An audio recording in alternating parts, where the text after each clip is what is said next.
So just when it looked like Apple is finally about to do something truly big, they pulled back. And honestly, if you were expecting Apple to suddenly jump ahead of Android here, you're going to be disappointed. There's a lot to talk about here, so let's get into it. The earlier leaks pointed to the iPhone 18 Pro completely ditching the dynamic island and moving to a punch-hole camera. That alone would have been Apple's biggest front design change since the iPhone X. And naturally, renders started popping up everywhere. Jon Prosser shared his version. Other leakers followed. For a moment, it really looked like Apple was ready to catch up visually. But here's the thing. New reports completely contradict those earlier leaks. What we're hearing now from much more reliable display sources is that the dynamic island is staying. It's not moving to the corner, and it's definitely not turning into a single hole. Instead, Apple is doing what Apple always does, refining it. The iPhone 18 Pro and Pro Max will still have a centered dynamic island. The difference comes down to one thing: size. The cutout is shrinking by around 35%, from over 20 millimeters wide down to about just 13.5. Visually, it's a lot cleaner. But when you compare this to Samsung's Ultra flagship, Apple's approach starts to feel a little embarrassing. And the real reason comes down to Face ID. Apple's system is far more complex than what most Android phones use. Earlier reports talked about full under-display Face ID, but what Apple's actually doing instead is moving just one part under the display. The rest of the system stays visible. So if you were hoping for a fully uninterrupted display in 2026, this isn't it. And that brings us to the bigger picture. Because here's the uncomfortable truth. For a long time, the idea was simple.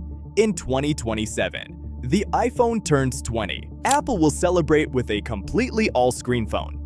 But now, that timeline is starting to fall apart. According to display analysts, the smaller dynamic island design could stick around through 2027. A punch hole might not arrive until 2028, and a truly all-screen iPhone, possibly closer to 2030. Now there is one possible twist here. Apple could pull an iPhone X-style move. Instead of changing the entire lineup, Apple could launch a special ultra-premium anniversary iPhone, while the regular Pro models stick to the safer roadmap.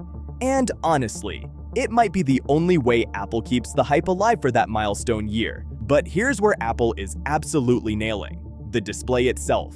The iPhone 18 lineup is expected to use Samsung-made displays across the board. And not just regular LTPO, we're talking LTPO+. Compared to the iPhone 17 Pro Max, this is rumored to be the brightest and most power efficient. Most importantly, it's a key requirement for hiding sensors under the display in the future. And yes, Samsung is basically the only company that can make these panels at Apple's scale and quality right now, which is kind of ironic, considering Samsung's phones still beat Apple visually on the front. Now, beyond the display, the iPhone 18 Pro upgrades are actually stacked. Apple is expected to debut its first 2nm chip, likely the A20 Pro. That alone means a big jump in performance and efficiency.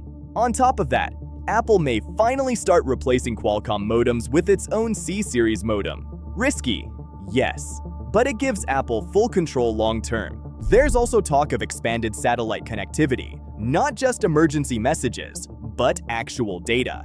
That's extremely ambitious, and we'll see how realistic it ends up being. And on the camera side, the big one is a variable aperture main lens, something Android smartphones have been using for years, but Apple hasn't touched yet.